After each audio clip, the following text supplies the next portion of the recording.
میں وسیمہ نظام آپ کے ساتھ ایک افسوسناک خبر کے ساتھ۔ سب سے پہلے آپ یہ خبر دیکھیے گا۔ مجھے نہایت افسوس ہے، ایک جانور کو اس کی ٹانگ جو ہے وہ کاٹ دی گئی۔ مجھے سمجھ نہیں لگی اس شخص پر کہ اس شخص کو کس بات کا غصہ تھا۔ یہ کیا اپنے گھر سے لڑ جھگڑ کر نکلا تھا، یا اس کے گھر میں کیا مسئلہ تھا، کیا اس کے گھر میں تھا کہ اس نے اپنا غصہ جو ہے ایک وہ بے زبان جانور پر نکالا، اور جانور پر بھی اس طرح سے نہیں نکالا، اس کی ٹانگ کاٹ کر رکھ دی۔ میں کہتی ہوں، میری حکومت اعلیٰ سے یہ گزارش ہے اور اپیل ہے کہ اس کو اسی کھیت میں لے کر جایا جائے، اسی جگہ پر کھڑا کیا جائے، اور جہاں پر اس نے اس جانور کی ٹانگ جس طرح سے کاٹی ہے نا، اسی طرح سے اس کی ٹانگ کاٹ دی جائے، تاکہ اس کو پتہ چلے۔ وہ بے زبان جانور تھا، اس نے تو کوئی اس کو کچھ نہیں کہا، پر پھر اس کی چیخیں سننے والی ہوں گی، پھر اس کو پتہ چلے گا کہ اس ایک بے گناہ اور ایک بے قصور اور ایک بے زبان جانور پر ظلم کر کے تو اس نے کس قدر گھنونی حرکت کی ہے۔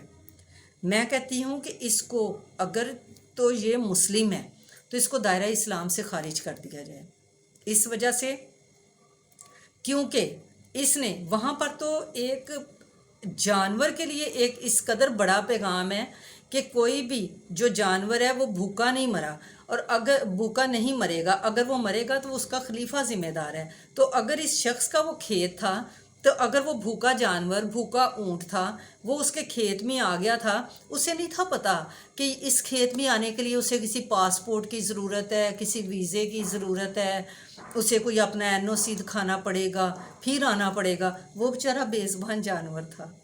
افسوس اس شخص پر اور اس کی مکروہ شکل پر جس نے یہ حرکت کی ہے۔ اور اس شخص کو نا اس اونٹ کے سامنے بٹھا دیا جائے، اس اونٹ کے سامنے جو کل سے چیخو پکار کر رہا ہے، جس کے آنکھوں سے آنسو رواں ہیں، اور وہ شخص یہ شخص اس کے سامنے بیٹھے اور اس کی اذیت کو دیکھے، اور اس کی ٹانگ کو کاٹ دیا جائے، اور پھر اس پر کوئی مرہم نہ لگایا جائے، اور اس کے سامنے اس کو بٹھایا جائے، تاکہ وہ جو جانور، بے زبان جانور جو ہے، اور اس کے آنسوؤں سے ڈرے۔ یہ سمجھتا ہے یہ اس کے پاس بڑی زمینیں ہیں، یہ بڑا وڈیرا ہے، یہ بڑا کچھ ہے۔ تیری شکل پر مکروہیت ہے، کراہیت آتی ہے تیری شکل سے۔ پتہ نہیں تو کس طرح کا کیا تیرے ذہن میں تھا کہ تو نے ایک بے زبان جانور پر ظلم کر کے رکھ دیا ہے۔ جس علاقے میں یہ واقعہ ہوا ہے، میری وہاں کی مقامی جو گورنمنٹ ہے ان سے بھی، اور جو اعلیٰ حکام ہے ان سے بھی یہ اپیل ہے کہ اس شخص کو قرار واقعی سزا دی جائے، اور اس کے تاکہ آئندہ کوئی بھی کسی بے زبان جانور پر ظلم نہ کرے۔ وسیمہ نظام کو اجازت دیں۔ پاکستان زندہ باد۔